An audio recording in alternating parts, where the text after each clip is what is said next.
சொன்ன மாதிரி சிறு வயசுலேருந்து எனக்கு சினிமா துறை மேலே மிகப்பெரிய ஆர்வம் இருந்தது. என்னுடைய ஃப்ரிட்ஜில் பார்த்தீங்கன்னா ஒரு பக்கம் வந்து ஷாருக் கான், ஒரு பக்கம் சல்மான் கான், 2 பேரோட படம் ஒட்டி வச்சுருப்பேன். அப்போ என் தாயார்கிட்ட அவரை சொல்லுவேன், நான் ஒரு நாள் இதே போல் ஒரு நடிகர் ஆவேன் அப்படின்னு சொல்லும்போது தாயார் வந்து சிரிச்சுட்டு சந்தோஷம்னு சொல்லுவாங்க. ஆனால் என்னுடைய சூழ்நிலை வந்து என்னுடைய ஃபேமிலி பிஸ்னஸ், என்னுடைய தந்தையார் மேலே நான் மிகப்பெரிய பக்தியும் மிகப்பெரிய ஒரு மரியாதையும் உள்ளவன்.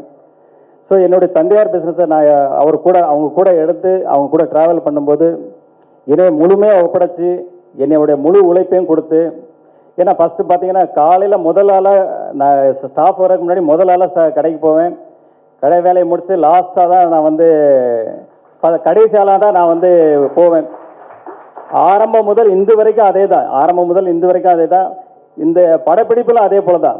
செட்டுக்கு முதல் ஆளாக தான் போவேன், கடைசி ஆளாக தான் போவேன். ஏன்னா அந்தளவுக்கு நான் எதில் இறங்குறனோ அதில் முழு ஃபோக்கஸ்டாக என்னுடைய முழு உழைப்பையும் அதில் இறக்கி செய்வேன். அதுதான் என்னுடைய கேரக்டர்.